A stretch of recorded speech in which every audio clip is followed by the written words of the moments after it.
할렐루야. 찬양의 큰 은혜 받는 줄로 믿습니다. 사람의 이름은 참으로 중요합니다.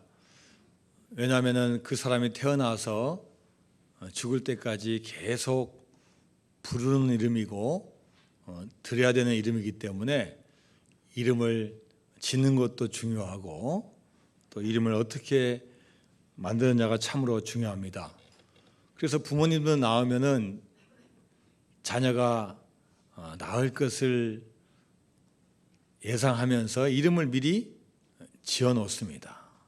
태명을 지어 놓고 태명과 똑같이 이름을 하는 경우도 있고 또 달리 하는 경우도 있습니다.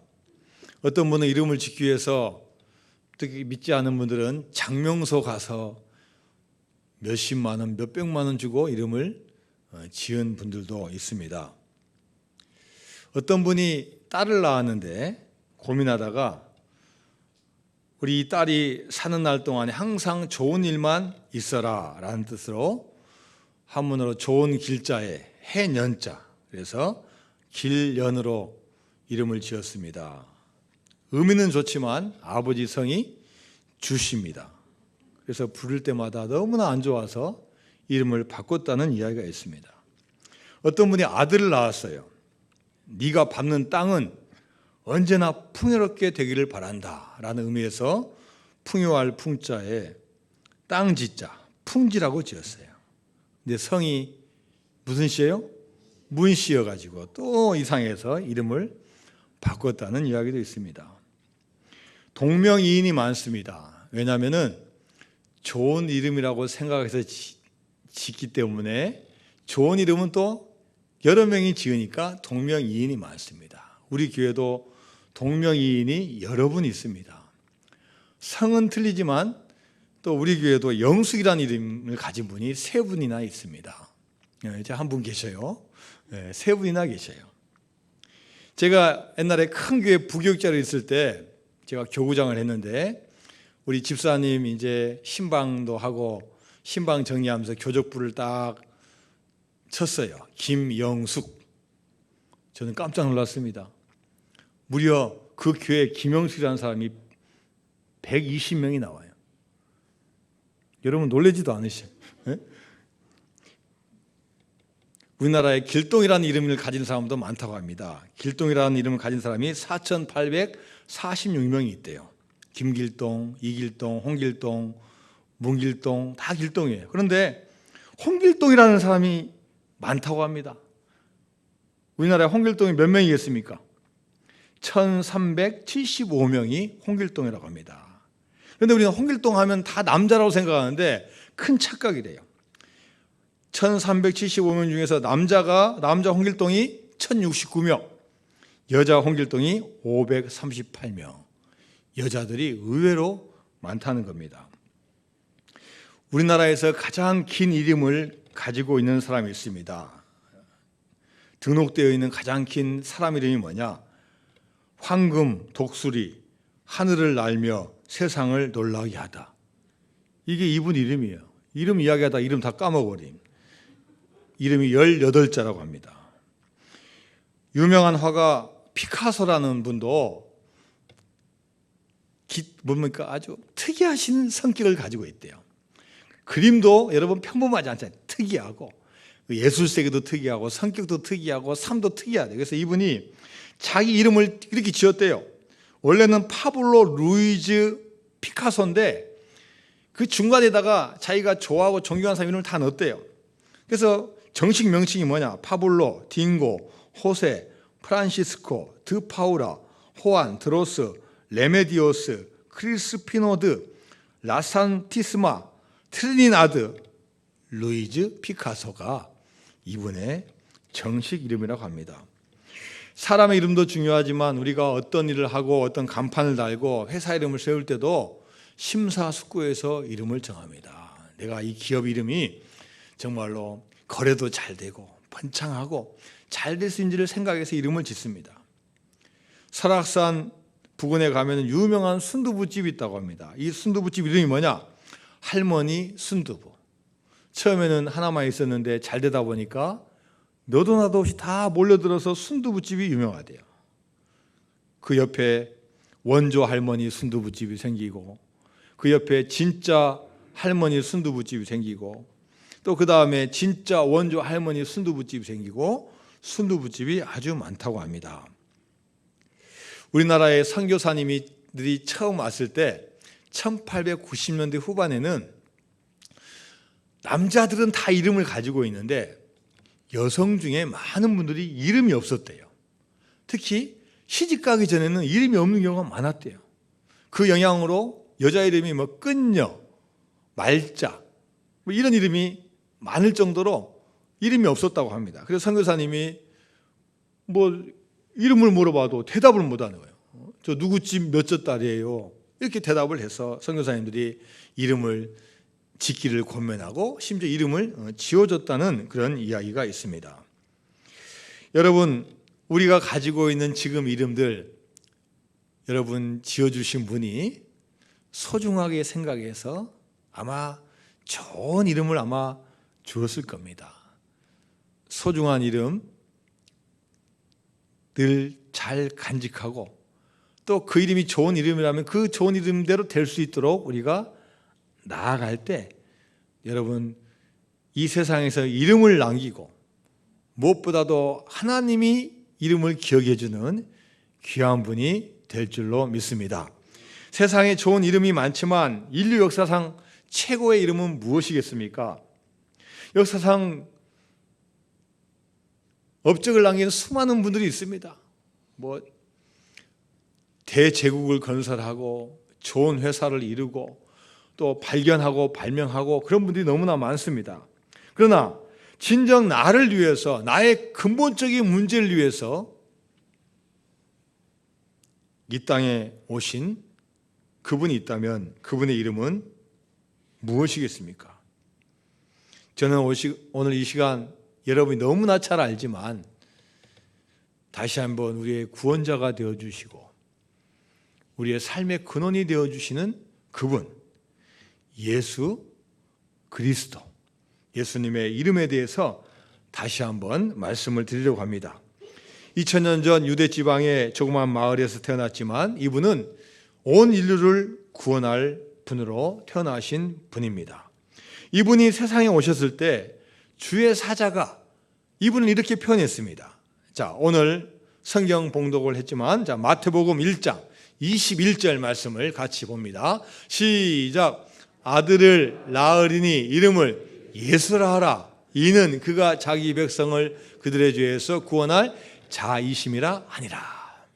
주의 선자가 다 나타나서 예수가 나타날 건데, 예수가 이 땅에 올 때인데 그분의 이름은, 뜻은 자기 백성을 죄에서 구원할 자라고 우리에게 분명히 말씀해주고 있습니다.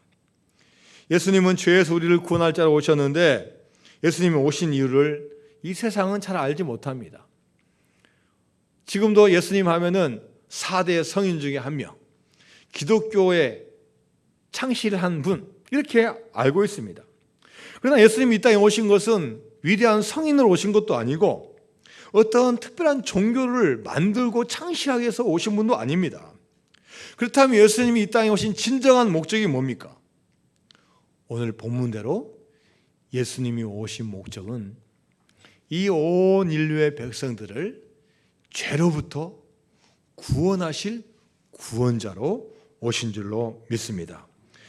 하나님의 말씀과 교회를 알지 못하는 분들은 왜 우리가 죄인입니까? 라고 항변을 합니다. 도둑질도 하지 않았고 법도 어기지 않았고 난 최근에는 문제가 없어요 라고 이야기합니다. 내가 왜 죄인입니까? 그러나 성경에서는 분명히 이야기해주고 있습니다. 우리가 스스로 지은 죄 말고도 죄가 있다는 거예요. 아담과 하와가 하나님 말씀을 순종하지 않고 불순종한 그 죄, 그것을 우리에게 죄라고 표현하고 있습니다. 자, 로마서 3장 23절 말씀입니다. 시작. 모든 사람이 죄를 범하였음에 하나님의 영광에 이르지 못하였다. 이 모든 사람이 죄를 범하였다는 것은 저와 여러분이 어디 가서 거짓말하고 훔치고 법을 어기고 신호 규칙을 어긴 이걸 말하는 게 아니라 우리 태어난 모든 사람은 아담과 하와, 우리 인류의 시초가 죄를 범했기 때문에 죄를 가지고 태어날 수밖에 없는 존재, 신학적으로 원죄를 지닌 자라고 이야기를 하고 있습니다. 자, 그렇다면 이런 원죄에서 해방될 수 있는 방법이 무엇이겠습니까? 하나님은 이렇게 죄악에 빠진 우리 인류를 구원하시기 위해서 이 땅에 예수님을 보내주신 것입니다. 자, 오늘 본문 마태복음 1장 21절 말씀입니다. 시작. 아들을 낳으리니 이름을 예수라 하라. 이는 그가 자기 백성을 그들의 죄에서 구원할 자이심이라 아니라.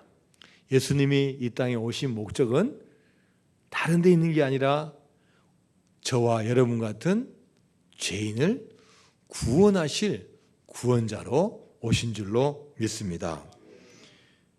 우리가 죄인이라고 고백하는 것은 창피한 일도 아니고 우리의 자존심을 떨어뜨리는 것도 아니고 우리의 삶을 부정적으로 만드는 것도 아닙니다. 우리가 교회에 와서 예배당 안에 들어오고 교회 등록했다고 해서 진정한 교인이 되는 게 아니라 진정한 교인은 하나님 앞에 내가 죄인임을 인정하고 고백할 때 그때부터 진정한 교인이 되는 겁니다. 교회를 5년 10년 다녔음에도 불구하고 내가 죄인인지 아닌지 혼동되는 거예요. 나는 좋은 일 많이 했는데 내가 잘못한 것보다 나는 나름대로는 열심히 살아왔고 법을 거의 어긴 적도 없고 나는 예수님 말씀대로 잘 살아왔는데 내가 어떻게 죄인이야? 이렇게 생각할 수 있습니다. 그러나 우리 교인은 분명하게 알아야 됩니다. 내가 죄인인 것 같기도 하고 죄인 아닌 것 같기도 하고 이런 게 아니라 우리는 분명히 하나님 앞에서 죄인이라는 사실입니다. 할렐루야. 다른 어떤 문제는 우리가 노력해서 얼마든지 해결할 수 있습니다.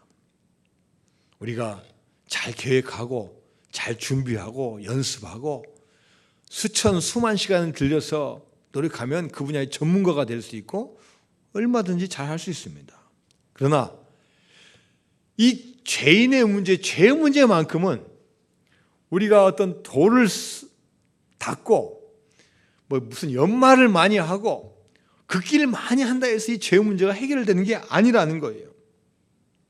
예수님께서 이 땅에 오신 분명한 이유는 모든 인류는 죄인이기 때문에 자신을 통해서 이 죄의 문제를 해결하기 위해서 이 땅에 오신 줄로 믿습니다. 요한복음 10장 10절 말씀입니다. 시작. 도둑이 오는 것은 도둑질하고 죽이고 멸망시키려는 것뿐이요 내가 온 것은 양으로 생명을 얻게 하고 더 풍성히 얻게 하려는 것이다.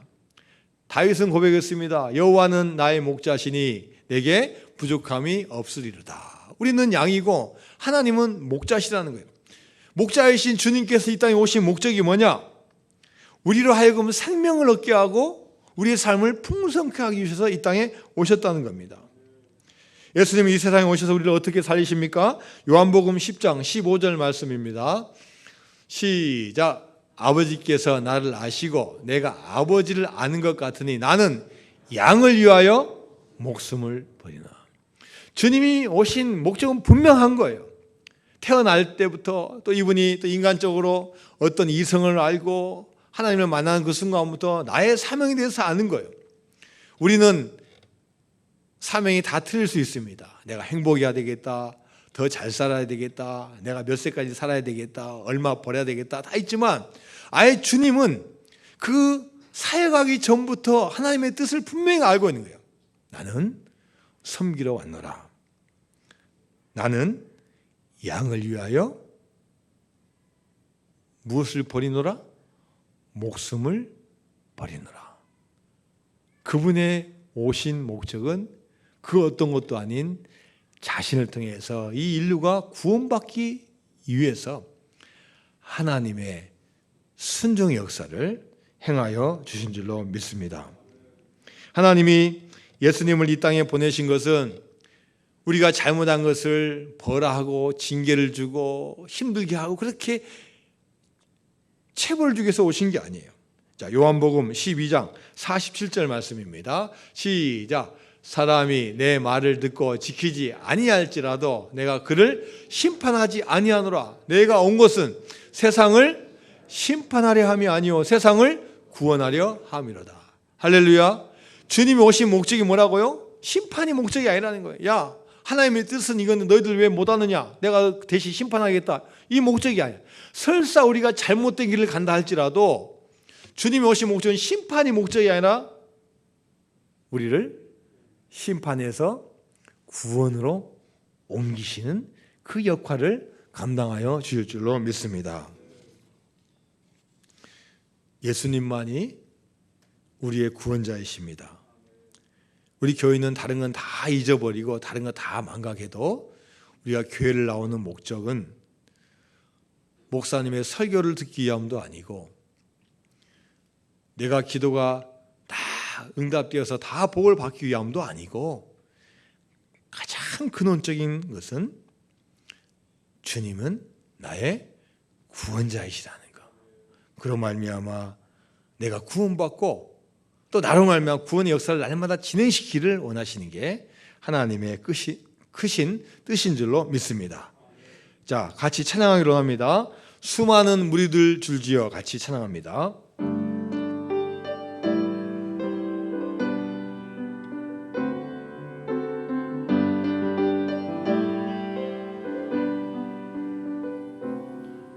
수많은 무리들 줄지어 그분을 보기 위해 따르네. 평범한 목수이신 그분 앞에 모든 무릎이 꿇어 경배하네.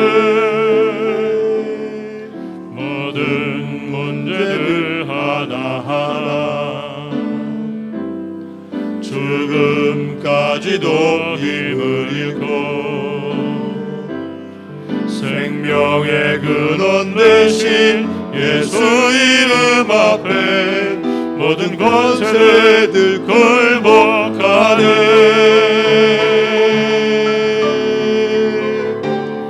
예수 이름 높이세 능력의 그 이름 예수 이름 높이세 구원의 그 이름 예수 이름을 부르는 자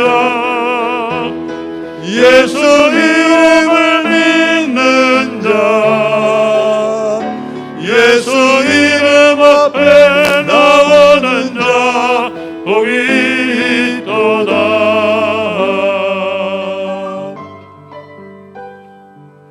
나의 계획이 실패하고 나의 소망이 끊어질 때 삶의 주관자 되신 그분 앞에 나의 무릎 꿇어 경배하네. 나의 삶을 그분께 맡길 때 비로소 나의 마음 평안해. 구원의 반석 되신 예수의 이름을 소리 높여 찬송하세.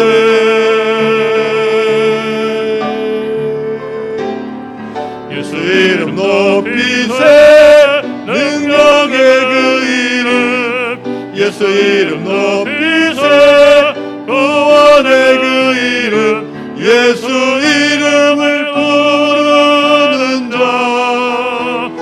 예수 이름을 믿는 자 예수 이름 앞에 나오는 자 복이 있도다. 예수 이름 높이세 예수 이름 높이세 능력의 그 이름 예수 이름 높이세 구원의 예수 이름을 부르는 자, 예수 이름을 믿는 자, 예수 이름 앞에 나오는 자 복이 있도다. 할렐루야. 예수 이름 앞에 나오는 자 복이 있는 줄로 믿습니다. 예수님만이 우리 구원자이시고 예수님만이 우리의 참 생명이 되십니다. 예수님 안에 진정한 풍성함과 풍요함이 있습니다. 수많은 복이 있지만 예수님 안에 있는 그 복이야말로 진정한 축복이 될 줄로 믿습니다. 하나님께서 독생자 예수님을 이 땅에 보내주신 목적이 무엇입니까? 자기 백성들을 죄에서 구원하기 위해서입니다. 나 말고 나보다 더 죄를 많이 짓는 그분이 아니라 바로 나를 위해서 이 땅에 오셨다. 나의 이름 세자, 나를 구원하시기 위해서 예수님이 이 땅에 오셨습니다. 우리나라에 1970년대 중반에 강원도 한 산골짜기에 두 명의 사람이 걸어가고 있습니다. 한 사람은 미국인입니다. 나이가 많이 드셨고 또 금발머리를 가진 미국인 남자입니다. 옆에 같이 가고 있는 분은 한국인 청년이에요. 20대 중반의 한국인 청년입니다. 강원도의 그 산골짜기를 다 헤매고 다닙니다. 눈이 쌓여 있어서 빨리 걷지 못하지만 드디어 어느 골짜기 언덕에 이르러서 그들이 발걸음을 멈춥니다. 나이 많은 미국인이 그 한국인 청년에게 그 무덤을 가리키면서 이야기합니다. 이곳이 내 어머니가 묻힌 무덤이다. 6.25 전쟁 당시 이 미국인은 6.25 전쟁에 참여하고 후퇴하면서 이상한 소리를 듣습니다. 한 골짜기에서 아이 울음소리가 들리는 것 같아요. 응애, 응애. 이상하다. 무슨 소리일까? 그냥 지나치다 보니까 또 울음소리가 들리는 거예요. 소리가 들린 곳을 찾아가 보니까 정말로 한 아이가 울고 있는 거예요. 아이를 다 펼쳐보니까 이 아이를 잡은 어머니의 손이 보이고 이미 그 어머니의 몸은 숨이 끊어져서 이미 차갑게 되어버린 거예요. 이 아이도 차갑지만 아직까지 살아있는 거예요. 그런데 보니까 그 추운 겨울에 이 아이를 살리기 위해서 어머니가 거의 옷을 다 말아가지고 이 아이를 어떻게든 온기를 유지하려고 이 옷을 전부 다 아이에게 다 돌도 말아가지고 자신은 거의 벌거벗은 상태로 그렇게 죽은 거예요. 이 장면에 이 미군 병사가 감동을 받고 그 얼어붙은 땅을 야전사부로 팝니다. 비록 초라하지만 표신할 수 있는 무덤을 만들어주고 거기다가 표지석을 박아줍니다. 그리고 그 아이를 데리고 와서 6.25 전쟁이 끝나고 자신이 본국에 갈 때 이 아이를 데려가서 양자를 삼습니다. 이 한국인 이 청년에게 자기의 정체성을 알려줄 때가 왔습니다. 그래서 이 청년의 손을 잡고 한국에 있는 강원도 산골짜기에 왔습니다.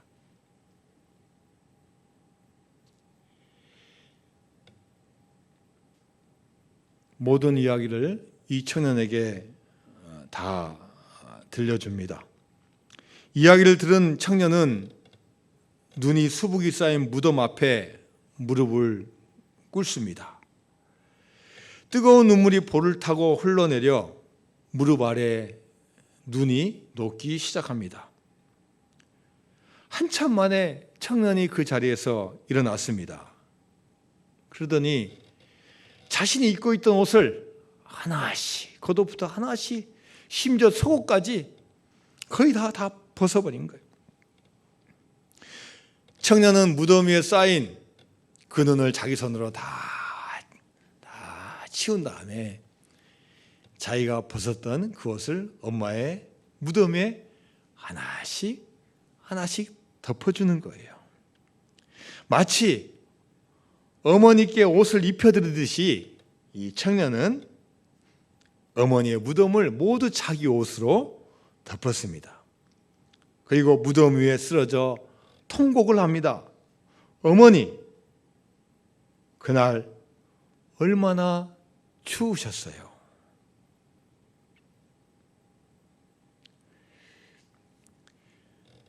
오늘은 예수님의 오심을 기다리는 대림절 첫째 주일입니다. 이제 4주 후면 우리는 성탄절을 맞이합니다. 우리는 성탄절을 왜 기다리고 왜 기뻐해야 합니까?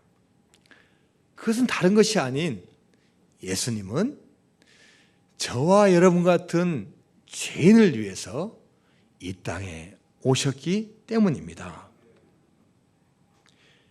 구원자로, 구주로 오셨습니다. 그 누구도 아닌 바로 나 자신을 위해서 이 땅에 오셨습니다. 자, 누가복음 2장 11절 말씀입니다.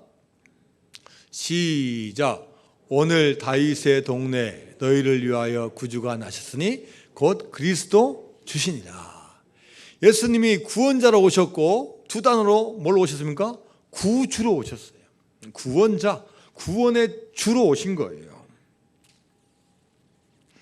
예수님이 이 세상 오신 것은 다른 그 어떤 것보다도 우리의 구원자로 오셨다는 겁니다. 우리가 가지고 있는 죄 그대로 내버려 두지 않으시고 방치하도록 내버려 두지 않으시고 몰라서 멸망의 길로 빠지지 않게 해주시고 그릇된 길, 잘못된 길, 생명이 없는 길로 가게 하지 않으시고 우리에게 생명을 주시고 구원을 주시기 위해서 이 땅에 오신 겁니다. 로마서 6장 23절 말씀입니다. 시작. 죄의 삭은 사망이요 하나님의 은사는 그리스도 예수 우리 주 안에 있는 영생이니라. 예수님, 주님 없이는 우리의 죄의 문제를 해결할 수 없기 때문에 주님께서 찾아와 주신 겁니다. 여러분, 우리가 왜 병원에 갑니까? 왜 병원에 가서 엑스레이도 찍고 CT 촬영도 하고 또 나이가 한 40, 50대면 정부에서 정기검진 받으라고 왜 이렇게 합니까? 우리가 잘 살고 행복하게 살려면 몸이 건강해야 됩니다. 몸이 건강하려면 자기 상태를 점검을 해야 돼요. 어디가 약한지, 어디가 아픈지 처방을 받고 또 그래서 약을 먹기도 하고 또 심한 경우에는 수술을 받기도 해야 되고 그래야지 건강을 회복할 수 있고 고칠 수 있고 건강이 좋아질 수가 있는 겁니다.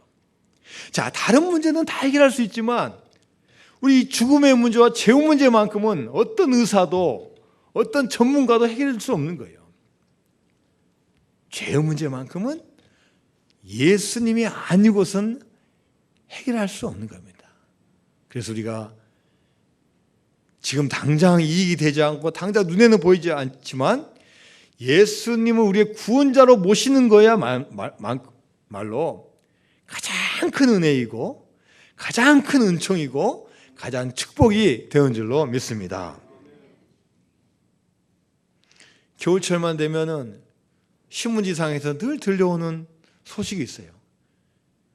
저 어릴 때는요 맨날 신문지상에 나오는 게 겨울만 되면 연탄가스 중독, 연탄가스로 최소한 몇십 명, 몇백 명이 돌아가시요. 시대가 발달해서 연탄 안 떼고 가스 쓴다고 가스로 안 돌아가신 게 아니더라고요. 뭐 강원도 무슨 펜션에서 경기도 무슨 펜션에서 보면 또 가스 중독돼갖고 다 돌아가신 분이 얼마나 많은지 몰라요. 가스 중독된 자에게 해결할 수 있는 방법이 뭡니까? 가만히 낫기를 기다리면 됩니까? 긴급 처방을 내야 돼요.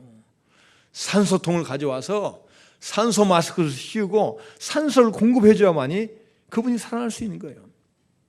여러분, 다른 건 몰라도 죄의 문제만큼은 우리가 할 수 없는 거예요. 하나님께서 하나님과 본체이시지만 우리를 위해서 우리의 인간의 몸을 통해서 이 땅에 오신 예수님을 우리가 만나고 영접할 때만이 진정한 죄의 문제가 해결될 줄로 믿습니다. 기독교는 건지는 종교예요. 건져내는 종교예요. 건짐을 받는 종교예요. 내가 뭔가를 위해서 막 돌을 닦고 예수서 쫓아가는 게 아니라 주님한테 다 맡기고 주님께서 건지실 때 내가 건짐을 받는 종교예요. 우리의 생각과 힘으로는 인간의 모든 관계의 문제나 감정의 문제, 이성의 문제 해결할 수 없습니다. 미움, 시기, 질투, 절망, 분쟁 끝낼 수 없어요. 악한 생각, 불의한 생각에서 벗어날 수 없습니다. 주님이 도와주셔야 됩니다. 주님의 은혜에 충만하고 주님의 영에 사로잡히면 주님께서 은혜 주실 줄로 믿습니다. 주님은 자신이 오신 목적에 대해서 분명히 말씀하고 계셔요. 자, 마태복음 1장 21절 말씀입니다. 시작. 아들을 낳으리니 이름을 예수를 하라. 이는 그가 자기 백성을 그들의 죄에서 구원할 자이심이라 하니라. 예수님은 또 말씀하셨습니다. 나는 길이요 진리요 생명이다. 예수님만이 올바른 길입니다. 예수님만이 유일한 진리입니다. 예수님만이 우리에게 참 생명을 줄 수 있습니다. 길이요 진리요 생명이신 주님을 쫓아가시기 바랍니다. 며칠 전에 우리 교회 집사님 중에 한 분이 전화하셔가지고 목사님 저희 집에 한번 와주세요. 저희 교회 등록하신 지 5년이 넘었지만 방 안에 들어가 본 적은 없어요. 가게에서는 신방을 해보고 개인적으로 많이 기도도 해주었지만 집에로 신방을 못 갔어요. 혼자 믿으시니까요. 혼자 믿으시니까. 그런데 그동안 기도했다는 거예요. 기도 제목을 딱 써내셨어요. 이번 기회를 통해서 우리 온 가족이 구원받기를 원합니다. 어머니가 지금 나이가 많이 드셔서 일어나지 못해서 지금 침대에 누워 계신데 목사님 오셔서 한번 구원의 확신도 주시고 한번 기도도 해주세요. 사도행전 10장에 보면 백부장 고넬료의 이야기가 나옵니다. 하나님을 잘 믿는데 지금 뭔가가 부족한 거예요. 이때 하나님께서 말씀을 주신 거예요. 야, 저기 요빠 항구에 가보면은 베드로라는 사도가 있다. 그 베드로 사도에게 사람을 보내서 청해서 또 예배를 드리라. 아니, 저희들은 민족이 틀리고 이방인인데 설마 오겠습니까? 아니야. 그래도 연락을 해라. 그래서 사람을 보냅니다. 그런데 그 똑같은 시간에 베드로가 요빠에 있는 한 집에 다락방에 가서 기도하고 있는데 하나님께서 또 환상을 보여주신 거예요. 하늘에서 보자기를 내려주시고 그 보자기에는 보니까 막 이상한 막 짐승들이 있어요. 부정한 동물들이 있어요. 그리고 들리는 말씀이 베드로야 이것을 뭐하라? 먹어라 그러는 거예요. 하나님 그 유대인이 먹는 거 아닙니다. 부정한 동물입니다. 이방인들이 하는 겁니다. 먹어라. 그 강권적인 역사에 어쩔 수 없이 하고 있는데 밖에서 문 두드리는 소리가 나요. 베드로 사도님, 우리 고넬료 백부장님께서 우리 사도님은 부르십니다. 우리 한번 오셔서 예배 한번 들어주세요. 하나님의 환상과 뜻이 딱 맞았다는 거 보고 그래 가겠습니다. 딱 가고 있는데요. 이 고넬료는 비록 이방 사도이지만 사도를 간절히 기다린 거예요. 사도행전 10장 24절 말씀입니다. 시작. 이튿날 가이사랴에 들어가니 고넬료가 그의 친척과 가까운 친구들을 모아 기다리더니 이 고넬료가 부하들 직원들만 불러 모은 게 아니라 온 친척들하고 친구들까지 다 불러 모은 거예요. 공손히 접대하고 베드로가 갔을 때도 베드로도 아마 좀 이렇게 긴장이 됐을 거예요. 아, 이방인에게 진짜 복음 전한다는 건 알았지만 머리로는 생각했지만 실제로 한 일이 별로 없었고 이게 정말로 이게 옳은 것인지 이게 하나님 역사가 일어날 것인지 아마 그랬을 거예요.